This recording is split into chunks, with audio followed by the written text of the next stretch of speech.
Hey, what is up YouTube? This is the Mermail Master coming at you guys again from the Team Time Riders YouTube channel with a new deck profile.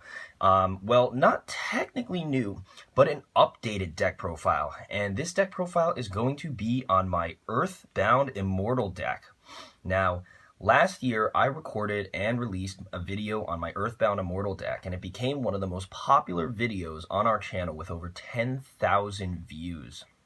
I was blown away by the reception that deck got, and I felt that I really owed it to you guys to sort of bring back the strategy again and show you what I did with it.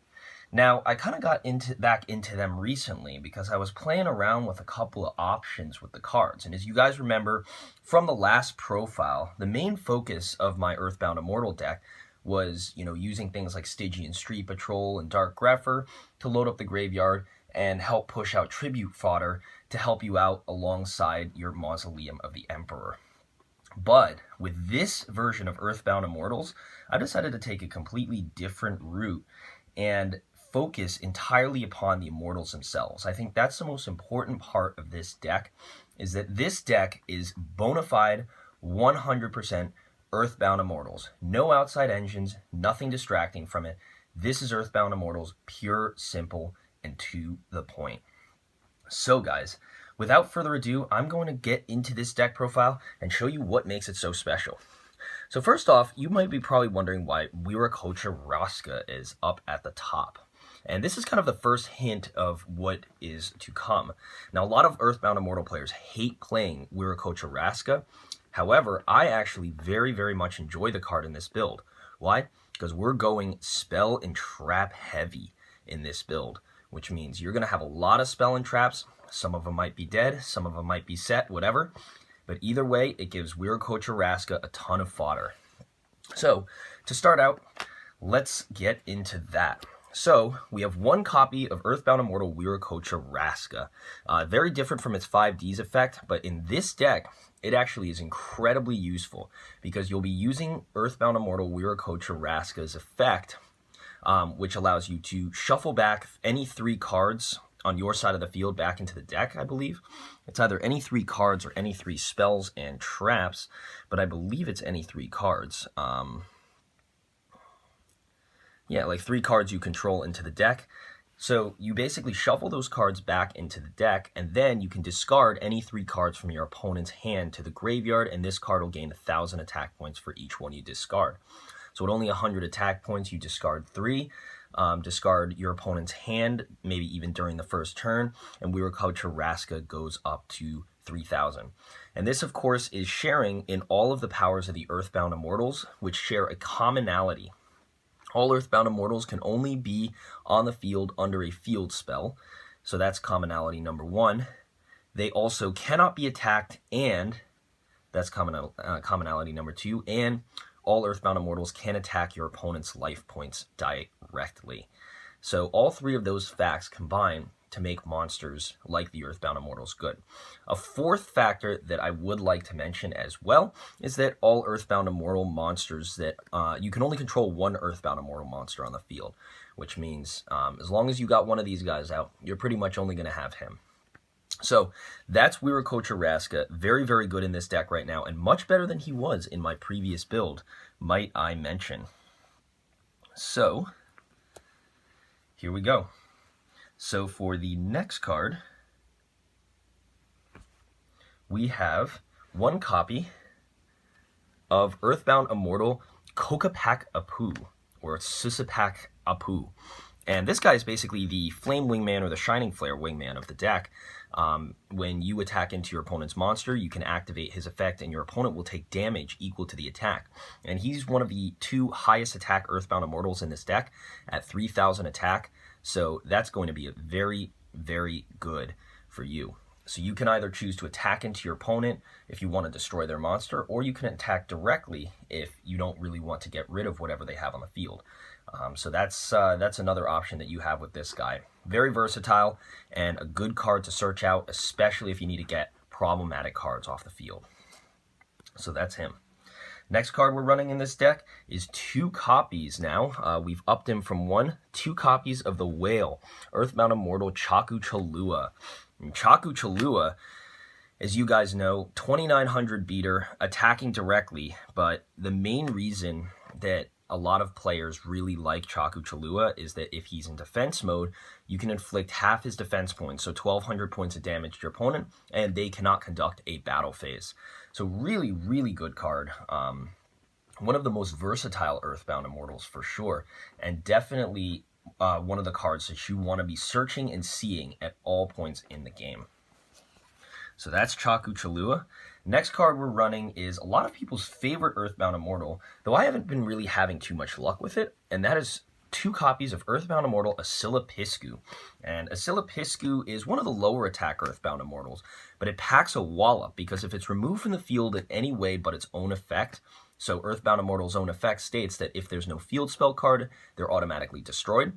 If it's removed from the field in any way besides its own effect, you can destroy all monsters your opponent controls and inflict 800 points of damage to their life points for each one that went.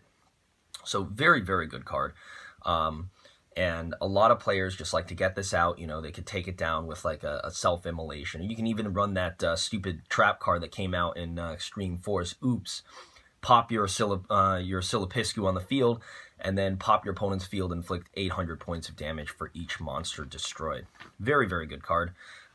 So I have him here at 2.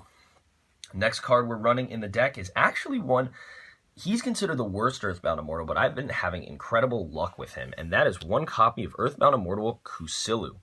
Now, a lot of people have been telling me, like, Kusulu is the worst one. Kusulu has a special ability that states, if this card would be destroyed by battle, you contribute 1 monster you control instead, and half your opponent's life points. And, this is a pretty situational effect, requires your battle phase to enact, which means that you're not really going in for the OTK. However, this deck is not really an OTK deck and focuses more on the grind game. And both times that I've gotten Earthbound Immortal Kusulu's effect off, I've had some of those Earthbound ceremonial tokens. I had my Earthbound Limewalker and like other cards on the field, and that really allowed me to utilize his effect. And then from there, I was able to maintain tempo, stop my opponent from making plays, and get the game in a couple of turns from there.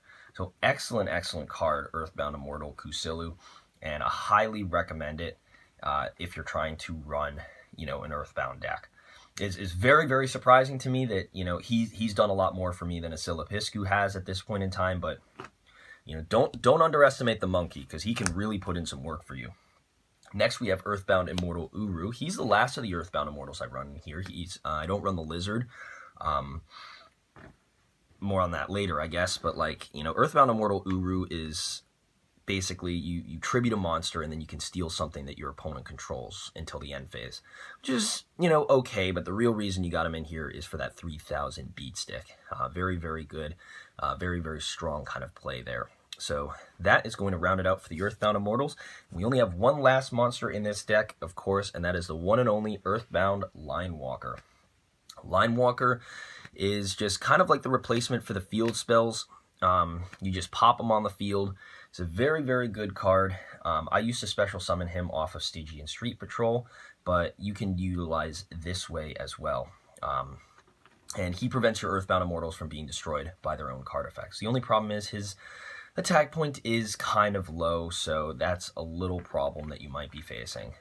But, with protection or, if you're going in for an attack with Kusulu, Limewalker can really put in some good work, guys. So that's going to round it out for the monsters. I believe there's only like 10 or 11. 1, 2, 3, 4, 5, 6, 7, 8, 9. 9 monsters in this deck. Now moving on to the spells and traps. So first, this wouldn't be an Earthbound Immortal deck without 3 copies of Mausoleum of the Emperor. Mausoleum is great because instead of tribute summoning, or trying to get stuff on the board for your Earthbounds, you just normal summon them and take damage equal to the life point power of that. So very, very good card. Lets you get your Earthbounds out fast and also counts as the requisite field spell. So very good card. This is the only field spell that I'm running for now. But then I have 3 copies of Terraforming. Of course, the Search Mausoleum. This is going to be the linchpin of your deck. In many decks where field spells are the linchpin, you got to protect that Mausoleum. Next, is going to be draw cards, and we're starting things off with Into the Void. Into the Void is fantastic, and now that it's gone to a lower price point, I picked up these €3 prints, and I just knew that I had to throw them into something. And with this, being able to draw cards, set a whole bunch of things, and have the ability to get, the very few monsters you have in your hand out onto the field pretty easily, you've got a very, very good option in that. So, great card, Into the Void. And one of the things that helps you get up to that 3-card limit, of course, is triplicate copy of Card of Demise. And this is what made me decide to put back together the Earthbound deck. I ended up misplacing my Chainburn deck somewhere, and I was going to do a deck profile on that. But I was like, hey, my Card of Demises are just chilling out here doing nothing. What can I do with them?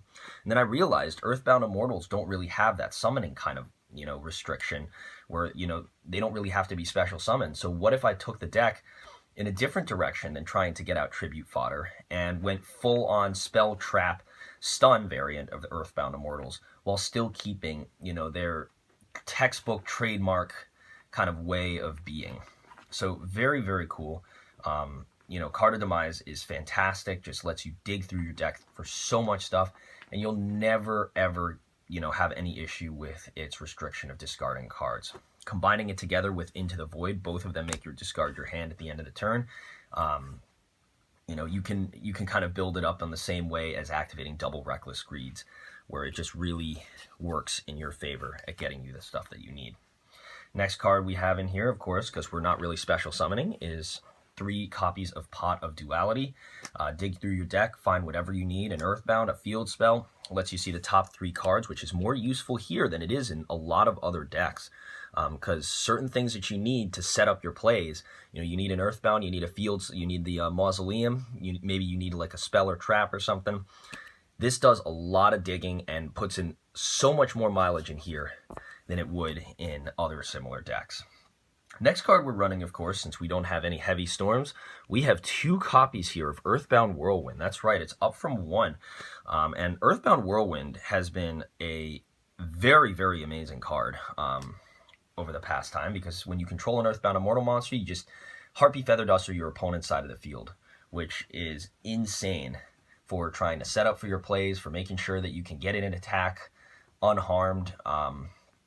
The only thing is you have to control an Earthbound Immortal, but that's not really too hard to get one with all of the support cards that you guys have in this deck. So very, very cool card for sure. Very excited to have it. It's not searchable, unfortunately, but that can change. And then next we have 1 copy of Earthbound Revival. Very, very good card. Fetches back any Earthbound and a field spell from your graveyard to your hand. Your Earthbound and your field spells are going to be dying an awful lot in this deck. So you want to make sure that you're being able to recycle them back. And at the price of 1 discard, which of course is a cost, just target 2 things in your graveyard and add them back to your hand. Very, very underestimated card, and you can even search this out with your offering to the Immortals. The final spell card we're running is, now that it's at 1, we've got Monster Reborn, guys. Earthbound Immortals can be special summon, which means you're going to want to take the most advantage of that as possible. And Monster Reborn allows you to do that, gets your Earthbounds back, gets something from your opponent's graveyard. It is all open season on this duel right here. Very, very cool card. So now, getting into our trap cards. To start out, we have 3 offering to the Immortals, or Roar of the Earthbound. My very bad apology on that. Roar of the Earthbound basically states when your opponent attacks with an attack that's lower than an Earthbound Immortal monster you control, you can activate that effect and destroy the opponent's monster. I've actually been thinking about utilizing Roar of the Earthbounds with, like, cards that make you attack, or cards that make your opponent attack, and then, like a Moon Mirror Shield or something like that. So no matter what, your opponent will always have their things destroyed, and it will inflict that damage right back at them. This is great if you have Earthbound Linewalker on the field and you have your Earthbound Immortal. You don't want your opponent getting in there and popping Linewalker. They come in, they attack Linewalker, you flip Roar of the Earthbounds, pop whatever they have, and then they take damage equal to its attack. So it can be a very, very good card, though I will mention it is an easy switch if you want to take it out for something else, or you want to run, a different variant or different styles of cards. You can, of course, do that. So that is very good. Next card we have in the deck is probably one of the best counter traps, and this is one that no one sees coming, and that's Earthbound Wave. When you control an Earthbound Immortal monster, negate a spell or trap card your opponent activates or uses, and destroy it. And so if your opponent's like trying to, negate your whatever, or, they try and like have some other kind of play that would prevent you from doing something, they activate an MST on your Twin Twister or Cosmic Cyclone or something like that on your back row, or even worse, your Mausoleum, just flip out Earthbound Wave and you're set to roll. Very, very good card, and a lot of times if your opponents are activating spell or trap cards, they really will not see this coming. Not a lot of people, not a lot of decks have their own generic counter traps, so when you can flip this surprise play on them, it's often enough to change the tempo of the game in your favor on surprise factor alone. So that is more than enough justification to run it at 3. Next card we're running, of course, is 2 Call of the Haunted, the same reason we're running Monster Reborn, and even better than Monster Reborn in some senses. Call of the Haunted can activate on your opponent's turn, allowing you to special summon an Earthbound Immortal to your field, leaving your turn free of the special summon restriction so that you can easily activate your pot of your card of demise. So very, very awesome card. Now, the card that I've been mentioning for a while is 2 copies of Offering to the Immortals.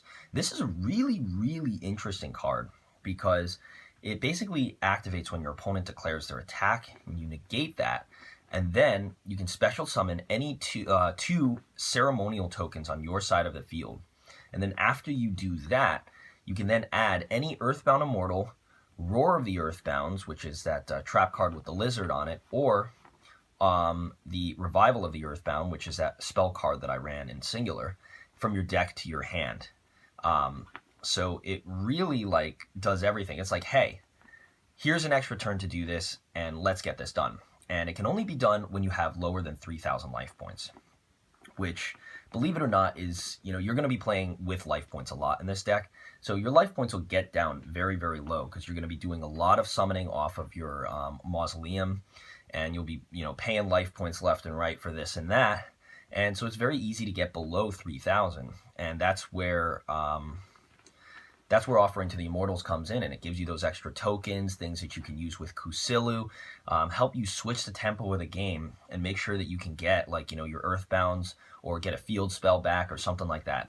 Very, very good card, and I definitely recommend running it in the deck. I will mention, though, I wish it was like a chainable thing, but, that's not too bad about that. Second to last card we've got in this deck is 1 Revival of the Immortals. Revival of the Immortals is kind of like a Call of the Haunted for Earthbound. It special summons them back, but any battle damage they would inflict to your opponent is 0, unfortunately. This guy's great for reborning back the Whale in defense mode, because you can still inflict effect damage to them. And he's also chainable, which means if you special summon a thing from the graveyard, if your opponent activates a Cosmic Cyclone to get this off the field, that it won't really be too big of an issue because your monster will be able to stay on the field. So another good card to have in the deck, but I only have it in here at 1. The last card we're running, of course, is Solemn Judgment. And you guys know Solemn Judgment came back to 1 along with Monster Reborn, a very, very good limiting in my honest opinion. I think that the game really needed this. And a lot of people might be asking me or be wondering, where's the Solemn Brigade? Why aren't you running, your strikes and your warnings, and why just a Judgment? Well, I've been waiting to run the Judgment for a while in Earthbound Immortals, and the primary reason for that is because of its life point cost. Solemn Judgment, no matter when you activate it during a game, will always be live. You're paying a lot of life points in Earthbound Immortals to get your effects off, from, your Mausoleum of the Emperor to, other plays that you're doing in the deck. And so, you're going to get to like 3,000 or below very, very quickly in this deck. And one thing could change the tempo of the game. That means that most of the time, if you've got warnings and strikes and things like that in your deck, that stuff is going to be dead. It's going to be absolutely dead. And so you don't really want to subject yourself to a situation where that's a reality. However, Solemn Judgment removes that kind of, fear that you have, which allowing you to pay or play with the life points that you do have left in a very, very clean and, structured and functional way, which I think is just, the best possible way to do this deck. You are playing with your life points. You are doing a lot of plays, and Solemn Judgment is exactly what the deck needed. A fantastic counter trap, and I'm so glad to see that it's back here at 1. All right, guys. So that was the deck. My Demise Earthbound Immortal deck. It's 40 cards, and the main focus, of course, guys, is on those Earthbound Immortals. It's a fantastic deck. You guys can, of course, change it up however you like, but I love what's going on in this deck and how it's running. And, if you guys do like this video, please remember to rate, comment, and subscribe on the Team Time Riders YouTube channel. And, well, with that, guys, this has been the Mermail Master, and I'm signing out. Catch you guys next time.